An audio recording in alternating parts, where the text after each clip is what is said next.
ನಾನು ತುಂಬ ಸಲ ಹೇಳ್ತಾ ಇರ್ತೀನಿ, ಕೇವಲ ಡೈರೆಕ್ಟ್ ಸೆಲ್ಲಿಂಗ್ ಬಿಸ್ನೆಸ್ ಒಂದೇ ಅಲ್ಲ, ನೀವು ಯಾವುದೇ ಒಂದು ಬಿಸ್ನೆಸ್ ಮಾಡ್ತಾ ಇರಿ, ಆ ಬಿಸ್ನೆಸ್ಸಲ್ಲಿ 5 ಶತ್ರುಗಳು ಅಂತ ಬರ್ತದೆ. ನಿಮ್ಮ ಪರ್ಸನಾಲಿಟಿಯಲ್ಲಿ ಅದು ಇರಲೇಬಾರ್ದು. ಮೊದಲನೇ ಶತ್ರು ಯಾವುದಂದ್ರೆ ಈಗೋ, ಅಹಂಕಾರ. ನೀವು ಯಾವುದೇ ಕಾರಣಕ್ಕೂ ನಿಮ್ಮ ಫೀಲ್ಡಲ್ಲಿ ಅಹಂಕಾರ ಮತ್ತು ದುರಹಂಕಾರಿ ಆಗಬೇಡಿ.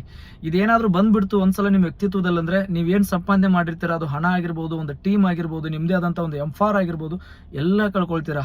ಉದಾಹರಣೆಗೆ ರಾವಣ ಮತ್ತು ದುರ್ಯೋಧನ ಇವರಿಬ್ಬರು ಏನಾದರೂ ಅವರ ಕೊನೆ ಆಗ್ಲಿಕ್ಕೆ ಕಾರಣನೇ ಅಹಂಕಾರ ಅನ್ನೋದು ನೀವು ನೆನ್ಪಿಟ್ಕೊಳ್ಳಿ, ಈಗೋ.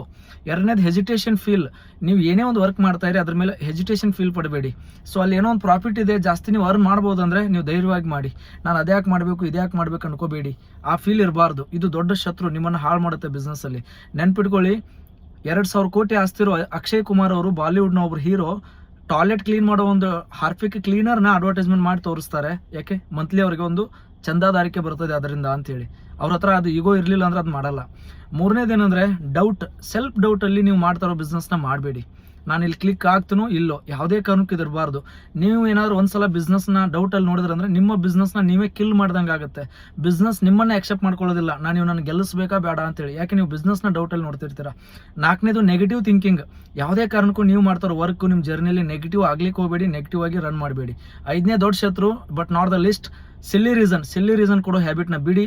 ಎವ್ರಿ ಡೇ ಹಾರ್ಡ್ ವರ್ಕ್ ಮಾಡಿ. 5ಅನ್ನು ಹೊರಗಡೆ ಇಡಿ, ನೀವು ಗೆಲ್ತೀರಾ.